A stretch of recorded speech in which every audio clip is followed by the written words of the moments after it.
म्याडमहरू विद्यालय परिवार सबैलाई धन्यवाद छ। एकैछिन अलिकति यता पछाडितिर हल्ला गरे यो पछाडितिरको बुढाहरूले हल्ला नगर। ए बाबु नानीहरू हल्ला नगर यता पनि हल्ला भइरहेको छ। हल्ला नगर चुप लगाएर बस्नु। ल आज म तपाईहरु अगाडि एउटा अभियानको सिलसिलामा आएको छु र यो अभियानको सिलसिलामा आउँदाखेरि भाइ बहिनीहरूसँग परिचय गर्न चाहन्छु। मेरो परिचय भाइ बहिनीहरूले नामसम्म थाहा भयो, किनभने भर्खरै सरले भन्नुभयो मेरो नाम महावीर पुन भनेर। तर अरू कुरा धेरै थाहा छैन भाइ बहिनीहरूलाई। मेरो घर पनि थाहा छैन होला कहाँको मान्छे हो भनेर। मेरो घर म्याग्दी जिल्लाको मान्छे हो। म्याग्दी जिल्ला एउटा हिमाली जिल्ला हो, धेरै माथि पर्छ। दोस्रो कुरा मेरो काम के हो भन्ने पनि थाहा छैन होला। यो चाहिँ यसमा चाहिँ scientist, researcher, educator and social activist लेख्नु भएको छ। त्यो पनि हो, तर त्योभन्दा अलिक फरक हो। यहाँ लेखेको जत्तिकै होइन। त्यसमा प्रमुख कुरा छुटेको छ। त्यो छुटेको कुरा के हो भने म चाहिँ एउटा सोसियल वर्कर हो। सोसियल वर्कर अघि सोसियल एक्टिभिस्ट भन्नुभएको छ, त्यो पनि हो, तर सोसियल वर्कर हो। अलिअलि साइन्टिस्ट पनि हो, रिसर्चर, एजुकेटर पनि हो। तर मुख्य मेरो काम भनेको समाज सेवा गर्ने हो। र समाज सेवा गर्दाखेरि मैले भिन्नै तरिकाले समाज सेवा गर्छु। भाइ बहिनीहरूलाई त्यो कुरा बताउन चाहन्छु र मैले जस्तो समाज सेवा भाइ बहिनीहरूले भविष्यमा त्यो तरिकाले गर्न पनि सकिन्छ।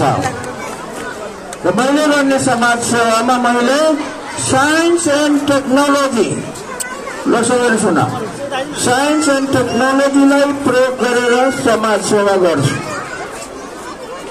जुन कुरा एकदमै फरक कुरा हो, धेरैलाई त्यो कुरा बुझ्दा पनि बुझ्दैन। अनि साइन्स भनेको त भाइ बहिनीहरूले किताबमा पढेकै विषय हो। साइन्स सबैले पढेको छ कक्षामा। अनि त्यो किताबमा पढेको साइन्सलाई प्र्याक्टिकल गरेर कुनै चिज बनाएर अनि त्यो काम लाग्ने चिज बनाएर जनताको सेवा गर्ने, सोसियल वर्क गर्ने, त्यो चाहिँ मेरो काम हो। म चाहिँ सोसियल वर्क हो, तर साइन्स एन्ड टेक्नोलोजीलाई प्रयोग गरेर सोसियल वर्क गर्छु। त्यसको लागि मैले राष्ट्रिय आविष्कार केन्द्र भन्ने एउटा संस्था खोलेको छ र त्यो संस्था मैले भाइ बहिनीहरू जस्तो विद्यार्थीहरूको सेवा गर्नको लागि खोलेको हो। त्यो पनि समाज सेवा गर्ने संस्था हो, किनभने नेपालको हरेक स्कुलमा, कलेजमा, युनिभर्सिटीमा पढाइ त हुन्छ, तर कोही प्रतिभा भएका विद्यार्थीहरूले, कोही प्रतिभा भएका युवाहरूले नेपालमा कुनै कुराको रिसर्च गर्ने, इनोभेसन गर्ने, कुनै कुराको इन्भेन्सन अथवा आविष्कार गर्न चाह्यो भने तिनीहरूलाई चाहिँ मद्दत गर्ने संस्था कहीँ पनि छैन नेपालमा। कसैले पनि गर्दैन, सरकारले पनि गर्दैन। त्यसैले विद्यार्थीहरू, स्कुल पढ्ने विद्यार्थीहरू, कलेज पढ्ने विद्यार्थीहरू, पढिसकेकाहरू र पढ्दै नपढेको, स्कुल कलेज नपढेको तर केही नयाँ कुराहरूको आविष्कार गर्ने आइडिया भएको, दिमाग भएको, सिप भएको जो सबैलाई पनि उनीहरूलाई रिसर्च इनोभेसन गर्न मद्दत गर्नको लागि राष्ट्रिय आविष्कार केन्द्र खोलेको हो। त्यो चाहिँ समाज सेवाको काम हो। समाज सेवाको लागि खोलेको हो। मान्छेहरू झुक्किएको छ, ठुलो ठुलो वैज्ञानिक अनुसन्धान गर्नलाई होला भनेर खोलेको छ। प्रतिभा भएको मानिसहरूले दुःख पाएको देखेर, नेपालमा प्रतिभा भएको मानिसहरूले दुःख पाएको देखेर उनीहरूलाई मद्दत गर्नको लागि राष्ट्रिय आविष्कार केन्द्र खोलेको हो।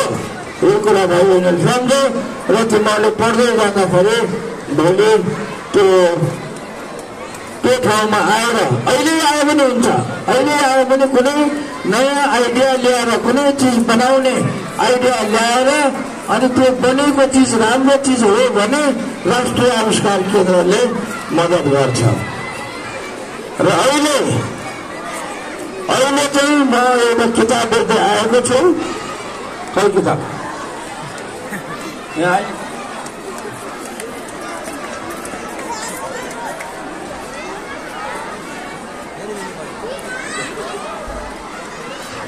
ल अहिले एउटा किताब बेच्दै हिँडिरहेको छु।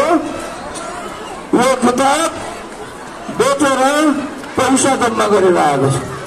अहिलेसम्म 10 करोड रुपियाँ जति यो किताब बेचेर पैसा जम्मा गर्यो। 10 करोड कसैले जम्मा गरेको छैन। 10 करोड रुपियाँ यो पैसा के को लागि जम्मा गरेको छु? यो पैसा के को लागि जम्मा गरेको छु भने समाज सेवाको लागि जम्मा गरेको हो। र यो जम्मा गरेको पैसाले किसानहरूको सेवा गर्नको लागि यो पैसा जम्मा गरेको हो। र किसानहरूलाई, सानो किसानहरूलाई चाहिने खेती गर्नको लागि चाहिने औजारहरू बनाउने, धान रोप्ने, मकै रोप्ने, आलु रोप्ने, कोदो रोप्ने, गोडमेल गर्ने, तरकारी रोप्ने यस्ता औजारहरू बनाउनको लागि यो पैसा जम्मा गरेको हो। र त्यसको लागि वीरगञ्जमा एउटा कारखाना चलाइरहेको छ। र त्यो कारखाना नेपाल सरकारको कारखाना हो। तर नेपाल सरकारले चलाउन नसकेर बन्द गरेको कारखानालाई यो किताब बेचेर आएको पैसाले मर्मत गरिसक्यो। अहिले नयाँ मसिनहरू पनि किन्यो र अहिले कारखाना चलाउन सुरु गरिसकेको छ। त्यसको लागि चाहिँ यो किताब बेच्न आएको हो। यो किताब बेचेर कारखाना चलाएर नाफा खाने, पैसा कमाउने भनेर हिँडेको होइन। यो चाहिँ समाज सेवाको लागि हो। यो मुख्य कुरो।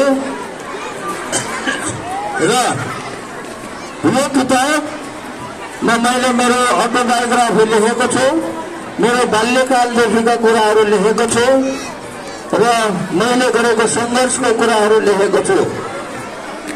मैले जीवनमा गरेका कामहरूको बारेमा लेखेको छु, समाज सेवाको बारेमा लेखेको छु, अमेरिका पढ्न गएको कुराहरू पनि लेखेको छु र कहाँ कसरी पढ्यो भन्ने कुराहरू पनि लेखेको छु।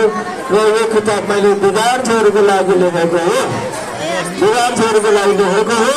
र विद्यार्थीहरूले नै पढेर यसबाट के शिक्षा लिउन् भन्ने उद्देश्यले, प्रेरणा लिउन् भन्ने उद्देश्यले मैले गरेको जीवनमा गरेको सङ्घर्षका उदाहरणहरू दिएको छु, एक्जाम्पलहरू दिएको छु।